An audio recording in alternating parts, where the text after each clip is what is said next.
Hello friends, स्वागत है आपके अपने चैनल शिल्पीज किचन में। लेकर आ गई हूँ एक और न्यू रेसिपी। वीडियो बहुत छोटा सा है, लास्ट तक जरूर देखिए। अगर आप मेरे चैनल पर नए हैं तो चैनल को सब्सक्राइब, आने वाली वीडियो की नोटिफिकेशन आपको मिलते रहे तो बेल आइकन, और वीडियो अच्छा लगे तो लाइक शेयर करना ना भूलिए। चलिए आज की रेसिपी देख लेते हैं। यहाँ मैं बड़े से बर्तन में ले रही हूँ आधा कटोरी से थोड़ा सा ज़्यादा घी। आप इस रेसिपी को घी से, बटर से, ऑयल से भी बना सकते हैं। आज मैं फिर से लेकर आई हूँ एक और बिस्किट की रेसिपी, जिसको मैं बहुत ही इजी वे में बताऊंगी, बड़े आसान तरीके से बताऊंगी।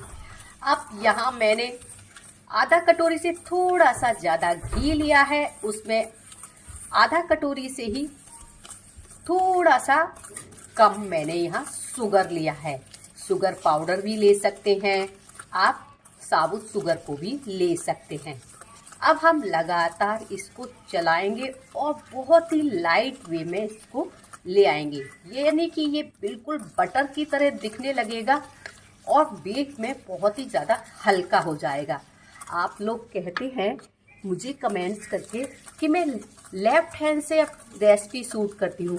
जी नहीं, ये मेरा राइट हैंड है, जिस मैं कभी भी लेफ्ट हैंड से कोई भी रेसिपी शूट नहीं करती हूँ। मैं लेफ्टी बिल्कुल भी नहीं हूँ। अब हमें लगातार चलाना है और इसको बहुत ही लाइट वेव, यानी कि इसमें बहुत ही हल्का बेट हो जाएगा। इसको कम से कम करते हुए हमें 5 से 7 मिनट लग जाएंगे। मैं इलेक्ट्रिक वाले से भी कर सकती थी, मैंने इलेक्ट्रिक वाला इसलिए नहीं लिया क्योंकि वो सबके घर में नहीं होता है, हैंड वाला सबके घर होता है। अगर हैंड वाला भी नहीं है तो आप स्पून से भी इसको लगातार इस तरह से चलाकर कर सकते हैं। देखिए 5 से 7 मिनट में ये बहुत ही लाइट वे में बहुत ही बटर के जैसा फ्लफी हो जाएगा। बस हमें ऐसा ही रखना है। अब इसको करते हैं साइड। अब यहाँ मैं ले रही हूँ 1 कप मैदा। आज की बिस्किट मैं मैदा से बनाने वाली हूँ। अब तक मैंने बिस्किट जो बनाई थी वो गेहूं के आटे से बनाई थी। मैदा और गेहूं के आटे में बहुत ही ज़्यादा डिफरेंट होता है। साथ ही इसमें मैं डाल रही हूँ 1 टेबल स्पून के करीब बेसन, 1 टेबल स्पून डाल रही हूँ वेनिला पाउडर। इसका बहुत ही बढ़िया फ्लेवर आता है, ज़रूर डालिए। 1 टीस्पून भर के मैं डाल देती हूँ बेकिंग पाउडर। 1 पिंच डाल देती हूँ नमक। नमक डालने से मीठा बिस्किट का जो टेस्ट होता है वो इन्हेंस करता है। आप चाहें तो यहाँ पर इलायची पाउडर का भी प्रयोग कर सकते हैं। चाहे तो कोई भी फ्लेवर आप, पाइनएप्पल फ्लेवर, ऑरेंज फ्लेवर, जो भी आपको पसंद हो वो इसमें डाल सकते हैं। अब इन सारी चीज़ों को भी हल्के हाथ से हमें मिक्स करना है। हमें एकदम ये डो की तरह बिल्कुल भी नहीं बनाना है, बहुत ही हल्के हाथ से बनाना है, जिससे इसकी जो एयर है वो निकले नहीं। बड़े आराम से ये लग जाएगा, कोई भी प्रॉब्लम आपको नहीं होगी। इसका जो बैटर होता है ना, जैसे हम मोमन डालते हैं ना, लड्डू बन जाता है, बस वैसा ही होता है। ये देखिए बड़े आराम से बैटर हमारा तैयार हो गया। अब मैं यहाँ पर हाथों का प्रयोग करूँगी, क्योंकि बिना हाथ लगाए ये एकदम से सही नहीं होगा। देखिए हल्के हाथ से हमें इसे मिक्स करना है, बहुत ही तेज़ हाथों से इसको मिक्स नहीं करना है, जिससे इसकी हवा जो है, यानी कि फ्लफीपन है, वो निकले नहीं।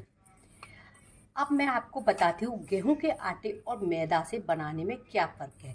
गेहूं का आटा मोटा होता है तो उसमें घी या ऑयल ज़्यादा लग जाता है और वो बिखरता भी बहुत ज़्यादा है। और मैदा एकदम रिफाइन होता है, एकदम महीन होता है, इसलिए इसमें घी की मात्रा बहुत ज़्यादा नहीं लगती और बिस्किट बड़े आराम से बहुत ही अच्छे से हो जाती है। देखिए मैंने इसको मिक्स कर दिया है। मैं आपको इसकी कंसिस्टेंसी दिखा देती हूँ। हल्के हाथ से मैं आपको इसकी कंसिस्टेंसी दिखा रही हूँ। ये देखिए लड्डू के जैसी बनने लगी, सेम बिल्कुल ऐसी ही। और देखिए आप एक और आपको तरीका बता देती हूँ। इसको इस तरह से इकट्ठा करके देख लीजिए, ये एकदम से इकट्ठा हो जाता है। उसके बाद भी अगर आपका नहीं होता है तो एक और तरीका मैं आपको बता देती हूँ। तो आप इसमें थोड़ी सी 1 या 2 टेबल स्पून मिल्क की डाल लीजिए। अब मैंने ले लिया ये ट्रांसपेरेंट पनीर। अब जो बैटर हमने तैयार किया है उसको इस पर पलट लेते हैं। ये बिल्कुल अलग तरीका है अब तक जितनी बिस्किट बनाई हैं उनका। मैं बहुत ही आसान तरीका आपको बता रही हूँ इसका। जैसे आपकी बिस्किट आपसे नहीं बन रही है तो ये बहुत ही आसान तरीका है। पहले इसको इस तरह से इकट्ठा कर लीजिए। ये देखिए बड़े आराम से ये इकट्ठा हो जाएगा, लेकिन आपको ये काम भी बहुत ही हल्के हाथ से करना है। आपको बिल्कुल भी इसको दबाना नहीं है, जिससे इसका जो हवा है जो इसमें भरी हुई है वो ना निकले। इस तरह से इकट्ठा होने के बाद देखिए इस तरह पन्नी पर रखने के बाद हमें इससे करना है। देखिए जैसे जैसे मैं कर रही हूँ बिल्कुल वैसे वैसे आप करते रहिए, कोई भी दिक्कत नहीं आएगी। ये थोड़ा सा स्टार्टिंग में बिखरेगा, कोई प्रॉब्लम नहीं, ये पूरा इकट्ठा हो ही जाएगा। देखिए मैंने इसको इस तरह से 2 पार्ट में चिकना कर लिया है। पहले एक पार्ट को हम अच्छे से रोल कर लेते हैं।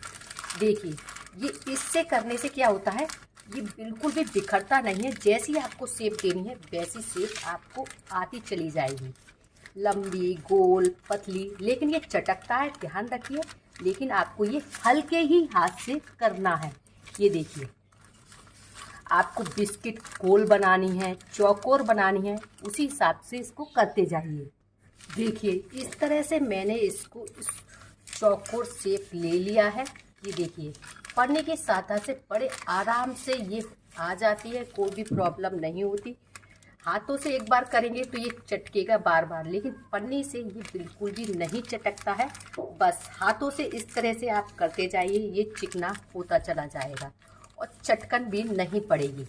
ये देखिए मैं आपको पन्नी हटा के भी दिखा देती हूँ। ये देखिए अब हम आधे घंटे के लिए इसको फ्रिज में रख देते हैं सेट होने के लिए। देखिए दोनों ही रोल मेरे स्क्वायर शेप में आ गए हैं। अब इसको मैं पन्नी के साथ ही फ्रीज में रख देती हूँ आधे से 1 घंटे के लिए। इस तरह से इसको कवर करके प्लेट में निकालने में उठाने में टूट भी सकते हैं, लेकिन ध्यान रखिए। देखिए इसमें बिल्कुल भी चटकन नहीं है, ऐसी बिल्कुल चटकन नहीं होनी चाहिए।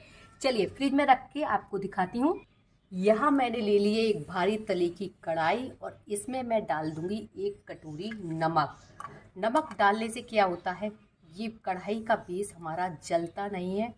तो हम इसको प्रीहीट कर लेते हैं। इसके ऊपर भी मैं स्टैंड रख देती हूँ।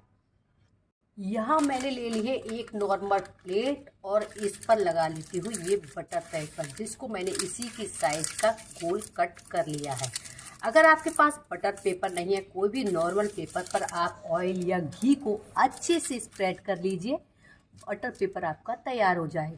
साथ ही मैं ओवन में भी बताऊंगी, उसके लिए भी मैंने एक प्लेट ले ली है जो कि मेरी नॉन स्टिक है, जो ओवन के साथ ही आई थी। देखिए 1 घंटे में ये अच्छे से टाइट हो जाएंगे एकदम। आप उठाएंगे भी तो ये टूटेंगे नहीं। बस ऐसे ही हमको चाहिए। अब हमें इन्हें कट करने में भी कोई भी दिक्कत नहीं होगी। मैंने पन्नी के साथ इसलिए रखे थे क्योंकि इसे निकालने में और रखने में प्रॉब्लम ना हो जाए। बस अब हम इसमें इस तरह से आधा आधा इंची की दूरी पे इस तरह कट लगा देंगे। ये देखिए बड़े आराम से इसमें कट लग जा रहे हैं। अगर हल्का सा इसमें से निकलता भी है कोई बात नहीं, वो हम बाद में इसको सेट कर देंगे। देखिए मैं आपको निकाल के भी दिखा देती हूँ। ये देखिए ये बड़े आराम से जो भी साइज आपको देना है, स्क्वायर देना है, गोल देना है, बड़े आराम से निकल आएंगे। देखिए दोनों में ही मैंने इस तरह से स्क्वायर शेप लगा दिया। ये साइड में जो बिखरा है ना, कोई बात नहीं, इससे कोई प्रॉब्लम नहीं है। इसको हम बाद में हाथ से बनाकर तैयार कर देंगे और इस तरह मैं एक प्लेट में रखती जाऊंगी। अगर आपको लग रहा है आपकी सेब थोड़ी सी खराब हो गई है तो उंगलियों से इसको सेट कर दीजिए। देखिए कितना आसान है ना बिस्किट बनाना। अब जो बिस्किट की सेब खराब हुई थी उसको हल्के हाथ से इससे तरह दबाइए और उसका एक पेड़ा बना दीजिए। फिर जो भी शेप आपको देनी है वो आप दे दीजिए और हाथों की सहायता से इस तरह से इसको सेट कर दीजिए। बड़े आराम से जो शेप आप देना चाहते हैं बड़े आराम से आ जाएगी। देखिए इस तरह से मैंने सारी बना बना कर तैयार कर ली है। अब हम चलते हैं गैस की तरफ। देखिए हमारी कढ़ाई प्रीहीट हो चुकी है। बिना टाइम गवाए हम इस प्लेट को इसमें सेट कर देते हैं। कढ़ाई में जब हम बनाते हैं तो इसको टाइम लगता है बनने में। ओवन में इसमें जल्दी बन जाती है। कम से कम 20 से 25 मिनट इसमें लग जाएंगी। लीजिए यहाँ मैं ओवन में भी लगा देती हूँ। अब आप बनने के बाद ही मैं आपको दिखाऊंगी। लीजिए ये आ गई ओवन वाली थोड़ा सा जल्दी से बन जाती हैं। और ये आ गई हमारी कढ़ाई वाली में थोड़ा सा टाइम लगता है। इसे 25 से 30 मिनट पकने में लग जाती हैं। इनको ठंडा होने के बाद ही हम टच करेंगे। देखिए ठंडा होने के बाद हमें बहुत ही आसानी से ये निकल आती हैं। बिल्कुल भी टाइम नहीं लगता। अगर आपने इनको गर्म निकाल लिया तो ये बिखर सकती हैं, टूट सकती हैं। आपको इस कुछ बिस्किटों का कलर थोड़ा सा डार्क लग रहा होगा। ये इतना भी डार्क नहीं हुआ है जितना इसमें दिख रहा है। हल्का सा लाइट ब्राउन कलर इस पे आया है और ऐसा ही बिस्किट होता है। नहीं तो ये देखने में कच्चा लगेगा। और देखिए कढ़ाई वाली पे हमने बटर पेपर लगाया है तो देखिए कुछ भी हमें मशक्क़त इन्हें करने में नहीं लगी। अब मैं इसकी प्लेटिंग करके दिखा देती हूँ आपको।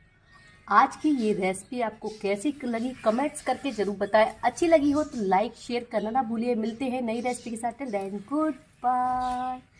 देखिए मैं आपको इसका क्रिस्पी पैन भी दिखाई देती हूँ। ये देखिए आप सुन सकते हैं इसका क्रिस्पीपन। मिलते हैं नई रेसिपी के साथ। Till then good bye.